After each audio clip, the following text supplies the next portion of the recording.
बताने वाला हूँ द्वितीय अफीम युद्ध के बारे में। प्रथम अफीम युद्ध का बारे में मैंने पिछला वीडियो बनाया था। विस्तार से जानने के लिए प्रथम अफीम युद्ध देखेंगे तो बढ़िया से समझ में आएगा। प्रथम अफीम युद्ध के बाद नानकिन की संधि होती है 1842 में। उसमें चीन के लिए यह असहनीय संधि थी और उसी के द्वारा जो है या उसी में परिलक्षित होती है दूसरे अफीम युद्ध के बहुत सारे कारण। पहला कारण है सीमा शुल्क में चीन अधिकार विहीन। प्रथम अफीम युद्ध जो होता है उसके बाद अब नानकिन की संधि में जो है सीमा शुल्क संबंधी अधिकार में नियम बने थे और उस नियम को चीनी सम्राट ने 26 जून 1843 को यह निश्चित रूप से लागू कर दिया और उसके अंतर्गत ही 1930 तक यह कोई भी परिवर्तन नहीं कर सकता था और इसके लिए चीन ने एक सीमा शुल्क अधिकारी यानी कि निरीक्षक ताओ ताई की नियुक्ति की। लेकिन भ्रष्ट अधिकारियों और ब्रिटेन के व्यापारियों ने मिलकर साठ गांठ कर जो है शुल्क चोरी प्रारंभ कर दी। इसको रोकने के लिए चीनी निरीक्षक ताओ ताई ने इंग्लैंड और अमेरिका के साथ एक संधि की 29 जून 1854 को, जो सीमा शुल्क संबंधी को सुधारा जा सके, चोरी रोका जा सके। और इस प्रकार जो है सीमा शुल्क संबंधी अधिकार में चीन की पूरी तरह निर्भरता विदेशों पर हो गई। अब वो सारे अधिकार वापस लेना चाहती थी, इसलिए प्रथम कारण जो है युद्ध का कारण बनी। दूसरा है राज्य क्षेत्राधिकार का अतिक्रमण। नानकिन की संधि के अंतर्गत ही राज्य क्षेत्राधिकार जो है इंग्लैंड को मिली हुई थी और विदेशी यूरोपीय व्यापारियों को मिली हुई थी। इसके अंतर्गत जो है उनको अपने अपने क्षेत्र में, व्यापारिक क्षेत्र में एक न्यायाधीश और न्यायालय की स्थापना करना था, लेकिन उन्होंने स्थापित नहीं किया। इससे क्या हो गया, जो नाविक थे और व्यापारी थे वो उदंड, बेईमान और उपद्रवी हो गए और नानकिन की संधि के द्वारा ही या उसके अनुसार जो है चीन इस पर कोई कार्रवाई नहीं कर सकती थी। इस प्रकार ये भी चीन के लिए सिरदर्द बने और द्वितीय अफीम युद्ध का कारण बने। तीसरा है संधियों की पुनरावृत्ति का प्रश्न। इसमें जो है व्यापारियों को और अधिकार चाहिए था और वो चाहते थे कि फिर से संधि हो जाए। व्यापारियों के अधिकारों की बढ़ती मांग को लेकर फिर से या पुनरावृत्ति करना चाह रही थी, लेकिन इंग्लैंड की मांगों को चीन मानने को तैयार नहीं था, इसलिए युद्ध होना स्वाभाविक हो गया। चौथा कारण है अफीम व्यापार का प्रश्न। चीन में अफीम व्यापार पूर्ण रूप से प्रतिबंध लगा दी गई थी, लेकिन चीन के भ्रष्ट अधिकारियों के साथ साठ गांठ कर व्यापारियों ने चीन में अफीम के व्यापार खुले तौर पर फला फूला।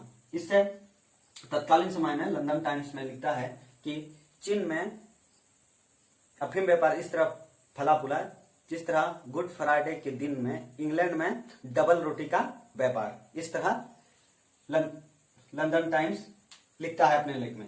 लेकिन वास्तविकता भी देखते हैं कि चीन में जो है 1859 तक जो है 300% अफीम की व्यापार बढ़ा और इससे जो चीन की चांदी जो बाहर जा रही थी यह चीन के लिए सबसे बड़ा सरदर्द था, इसलिए द्वितीय अफीम युद्ध ना जरूरी हो गया। तत्कालिक कारण में देखते हैं कि तत्कालिक कारण के अंतर्गत 8 अक्टूबर 1856 को चीनी नाविकों ने लोरचा एरो जो है इंग्लैंड की जहाज थे उसकी 12 सदस्यों को अवैध व्यापार के कारण गिरफ्तार किया गया। इससे इंग्लैंड ने दबाव बनाया कि मेरे जो नाविक है उसको छोड़ा जाए, तो दबाव में चीन ने 12 अक्टूबर 1856 को उन 12 नाविक को छोड़ दिया। लेकिन वो छोड़ने के लिए कोई भी चीनी उच्च अधिकारी नहीं आए और चीन ने क्षमा भी नहीं मांगा। इससे इंग्लैंड जो है चीन के कैंटन जो व्यापारिक क्षेत्र था उस पर अधिकार कर लिया और दूसरी ओर फ्रांसीसी पादरी या धर्म प्रचारक की जो है चीन में हत्या हो जाती है। इस प्रकार देखते हैं कि इंग्लैंड और फ्रांस ने मिलकर चीन के विरुद्ध युद्ध लड़ा 1856 में। इसके अंतर्गत चीन को बेवश कर संधि करनी पड़ी और इसके द्वारा तीन सिंध की संधि होती है 1858 में और इस संधि के द्वारा ही जो है, देखते हैं संधि में क्या क्या है। पहला है 11 बंदरगाह जो है चीन अब यूरोपीय देशों के लिए खोल दिया। पेकिंग में अब इंग्लैंड और फ्रांस अपना राजदूत रखेंगे, यानी कि विदेशी राजदूत रख सकते हैं।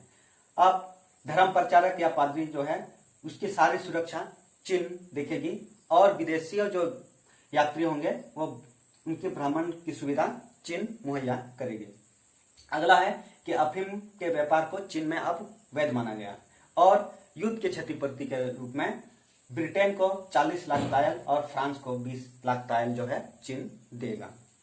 लेकिन यह संधि चीन के लिए असहनीय थी और बैंकिंग क्षेत्र में जो है विरोध हुआ और संधि नहीं मानी गई। इससे इंग्लैंड, फ्रांस और अमेरिका ने संयुक्त रूप से चीन के विरुद्ध युद्ध की घोषणा कर दी। इससे और चीन मजबूर हुआ और 1860 में फिर से संधि होती है, बैंकिंग की संधि। इसके अंतर्गत कोसुल का द्वीप जो है इंग्लैंड को प्राप्त हो गया। सिंध में विदेशी व्यापार अब होने लगा, खोल दिया विदेशियों के लिए। अब धर्म प्रचारक जो है चीन में जमीन खरीद सकेंगे। और अगला है कि चीन की जो कुली है अब क्यूबा भी जा सकेंगे, यानी कि विदेश भी जा सकेंगे। जो उन पर प्रतिबंध है उसको हटा दिया गया। इस प्रकार 2 संधि होती है द्वितीय अफीम युद्ध के पश्चात। और चीन में क्या क्या प्रभाव होते हैं उसके बारे में भी थोड़ा जान लेते हैं। प्रभाव, रूस जो अपने स्थल मार्ग से सीमा विस्तार कर रहा था, तो 1860 तक उसने 3,50,000 वर्ग मील तक चीन क्षेत्र में अधिपत्य जमा लिया था। और धर्म प्रचारक या ईसाई पादरी वर्ग जो है वो अब चीन में भूस्वामी बन गए, आलीशान मकान बनाने लगे और साथ ही साथ चीन में नगर पालिका का भी स्थापना कर दिया, जो चीन के लिए बहुत ही बुरी बात या बुरी साबित हुई। 16 बंदरगाह व्यापार के लिए विदेशियों के लिए खोल दिया गया। इससे चीन की एकता, अखंडता और संप्रभुता को खतरा उत्पन्न हुआ। इस प्रकार देखते हैं चीन में भूमि पर कब्जा बढ़ने लगा और चीन में लूट खसोट की घटनाएं होने लगी। इसके पश्चात 1894-95 में चीन जापान युद्ध भी देखने को मिलता है और अमेरिका ने चीन में उन्मुक्त द्वार नीति को अपनाया।